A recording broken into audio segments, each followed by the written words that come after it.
Assalamualaikum warahmatullahi wabarakatuh. Selamat siang semuanya. Hari ini kita akan membahas mengenai pertemuan ke-9 dalam mata kuliah e-business. Kita akan belajar mengenai bagaimana creating and capturing sebuah value. Seperti yang kemarin kita bahas gitu ya, bahwa dalam strategi bisnis, e-business, value itu menjadi bagian yang dijadikan sebagai kunci dalam strategi gitu ya, dan kita hari ini bagaimana akan create gitu ya dan juga capturing sebuah value. Yuk kita mulai bahas pertemuan kita pada siang hari ini. Kita mulai dari yang pertama dulu, kita akan belajar mengenai pengantar konsep dari tema kita hari ini. Yang pertama adalah creating, create gitu ya, namanya create itu berarti kayak kita membuat gitu ya. Creating value berarti kita akan memberikan manfaat yang unik kepada pelanggan. Jadi kita akan membuat sebuah atau apapun itu ide yang bermanfaat dan itu unik untuk pelanggan. Itu yang paling penting adalah uniknya itu gitu ya, jadi yang berbeda dengan yang lain. Seperti yang kemarin kita bahas gitu ya tentang keunggulan kompetitif, kita itu perlu membuat sesuatu yang unik yang beda dengan yang lainnya. Nah itu adalah creating itu adalah seperti itu. Terus kemudian capture gitu ya. Mungkin teman-teman sering apa namanya dalam mainan HP gitu ya, itu kan sering capturing gitu ya, capture dulu kayak gitu. Nah capture itu apa sih? Kalau capturing value itu adalah memperoleh keuntungan atau hasil dari nilai yang diciptakan. Jadi kalau kita tuh udah membuat nilai, kita juga harus bisa memperoleh keuntungan dari hasil yang kita ciptakan itu. Jadi setelah mendapatkan nilai yang bagus, itu kita dapat nilainya juga gitu. Contoh kayak kemarin, kayak Indomie sama sedap kayak gitu ya. Kemarin Indomie gitu ya, membuat creating value-nya itu adalah di bagian rasa, rasanya enak gitu ya. Jadi memberikan manfaat apa tentang rasa gitu, menawarkan experience rasa kayak gitu. Nah capturing, setelah membuat rasa terus kita bisa nggak dapetin keuntungan dari rasa yang enak itu. Nah ternyata bisa gitu kan. Nah berarti Indofood itu dengan Indominya dia bisa creating and capturing gitu, dia bisa menciptakan sebuah value gitu ya. Nah value itu kalau di Indomie itu adalah tentang rasa yaitu, terus dia bisa memperoleh keuntungan dari situ gitu. Jadi kombinasi keduanya itu, creating and capturing itu menjadi hal yang penting dalam kelangsungan bisnis digital. Nah, mungkin teman-teman bisa nih kasih contoh kalau di bisnis yang digital seperti Gojek dan lain sebagainya. Nah, mereka create apa sih gitu ya. Terus mereka bisa dapat apa dari situ gitu, memperoleh manfaat apa gitu. Jadi nggak cuma membuat manfaat tapi juga bisa memperoleh keuntungan. Itu adalah inti dari creating and capturing. Setelah kita bisa ngerti gitu ya tentang creating and capturing, sekarang kita akan belajar di slide ini tentang membangun proposisi nilai. Jadi, bagaimana cara membangun proposisi nilainya? Caranya itu kayak gimana sih creating and capturing itu? Kayak gitu kan. Nah, yang pertama adalah kenali kebutuhan pelanggan dulu. Jadi pelanggan itu butuhnya apa? Jadi jangan sampai kita membuat sebuah produk yang sebenarnya itu nggak dibutuhin kayak gitu. Nah itu nggak dilempar ke pasar meskipun itu tuh bagus ya nggak akan diterima dengan bagus karena memang nggak dibutuhkan kayak gitu. Jadi kenali dulu kebutuhan pasar. Yang kedua tawarkan solusi yang relevan dan unggul. Jadi tawarkan juga solusi yang relevan. Jadi kayak misalnya apa sih tadi kasusnya hari ini kasusnya Indomie gitu ya. Ya udah masyarakat itu butuh, kalau dulu kan mie ya mie aja terus kita harus membuat bumbu sendiri dan lain sebagainya. Nah ini tawarkan solusi yang relevan, oh instan dan rasanya enak dan unggul kayak gitu dan lain sebagainya.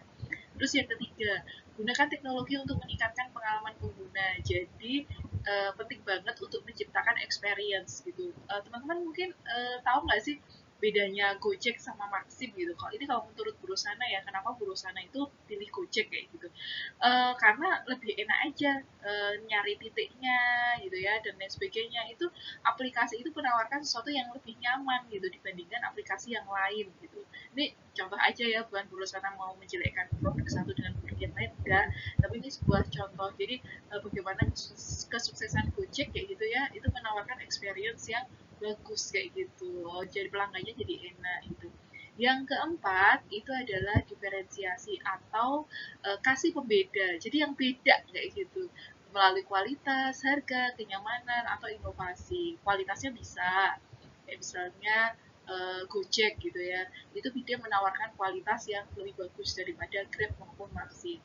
Tapi masalah harga gitu ya, Maxim itu juaranya gitu ya, dia bisa diferensiasi di harga-harganya itu. Maxim itu paling murah kayak gitu. Nah itu yang nggak bisa di apa namanya dipakai gitu ya, atau strategi ini yang bisa dipakai oleh Gojek ataupun Grab kayak gitu.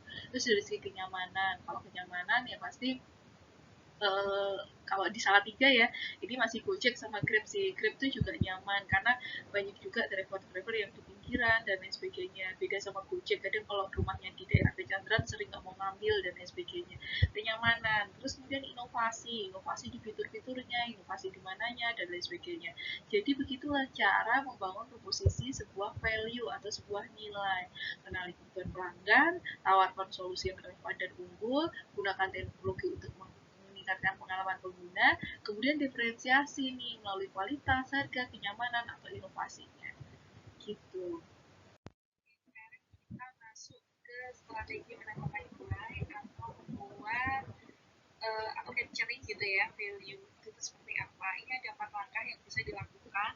Yang pertama adalah dengan monetisasi. Oh ya, monetisasi ya, jadi menguangkan kayak gitu. Kayak misalnya YouTube gitu ya, kalau udah 1000 subscriber itu bisa dimonetisasi, jadi bisa menghasilkan uang. Nah, dengan cara apa gitu kan? Nah, biasanya ada iklannya, atau kita bisa juga pakai sistem langganan kan, kalau di YouTube gitu juga ya, bisa kita dengan sistem langganan atau dengan penjualan langsung itu juga bisa. Nah, itu namanya dimonetisasi, kasih iklan atau konten kita dilanggankan kayak gitu ya, apa menjadi konten yang langganan kayak gitu, terus penjualan langsung itu juga bisa. Terus yang kedua itu adalah model freemium. Ini adalah free itu kan bebas gratis gitu ya, dan premium gitu. Jadi free dan premium. Pernah nggak sih teman-teman kayak misalnya kalau guru sana tuh sering ya, kayak misalnya YouTube coba pakai YouTube Premium, uji coba 1 bulan, nanti langganan kayak gitu, atau uji coba apa yang bagus nanti biar berlangganan kayak gitu loh. Jadi kalau misalnya coba 1 bulan langganan, ada tawaran gitu ya, langganan YouTube yang premium, nanti nggak ada iklannya kayak gitu. Tapi nanti habis itu kita pakai YouTube Premium, uji coba ya enggak, bisa bersenang enggak gitu, karena jarang juga nonton-nonton kayak gitu kan. Terus kemudian yang ketiga adalah kemitraan strategis dan platform. Jadi bermitra aja antara satu platform dengan platform yang lainnya gitu. Itu bisa gitu ya, dengan satu apa namanya platform atau e-commerce dengan medsos gitu dan lain sebagainya. Jadi kemitraan strategis. Terus yang keempat itu adalah pengumpulan dan analisis data pelanggan untuk upselling atau cross selling. Teman-teman tahu nggak sih upselling atau cross selling? Mungkin kalau yang marketing gitu tahu kali ya. Mungkin ini penjelasan buat yang non marketing. Mungkin upselling itu jadinya kayak gini, upselling namanya aja up pasti naik kayak gitu kan. Upselling. Jadi pernah nggak teman-teman ditawarin kayak gini nih, mau beli misalnya apa ya, makanan kayak gitu ya, misalnya ayam geprek gitu ya, harganya 10.000, kak nanti tambah 1.000 nanti bisa dapet telur loh kayak gitu. Atau kita mau beli apa ya, misalnya HP gitu ya, terus memorinya tuh 64 giga gitu ya, terus habis itu tuh nambah dikit lagi nanti dapat yang 128 giga loh kak kayak gitu-gitu.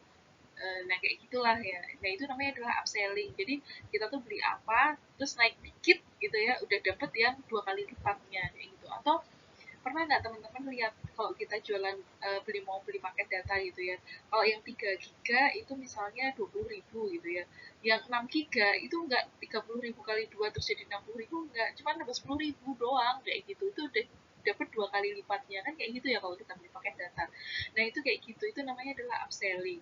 Terus yang kedua itu adalah cross selling. Cross selling itu namanya cross kayak gitu ya, jadi itu produknya itu berbeda. Kalau kita mau beli apa nanti tuh dapat yang beda-beda kayak gitu. Contohnya mau beli laptop kayak gitu ya, terus nanti tambah dikit lagi dapat bag, dapat mouse, dapat apa gitu. Jadi dapat produk yang berbeda. Tadi kalau misalnya si upselling itu adalah untuk produk yang sama gitu ya, cuman up aja gitu, dari yang 64 giga jadi 128 giga, dari iPhone 13 jadi 13 Pro Max tambah dikit lagi gitu ya, terus jadi apa gitu. Tapi masih produk yang sama. Kalau Pro Selling itu beda produknya, jadi tambah dikit lagi gitu ya, bisa dapat macam-macam kayak gitu.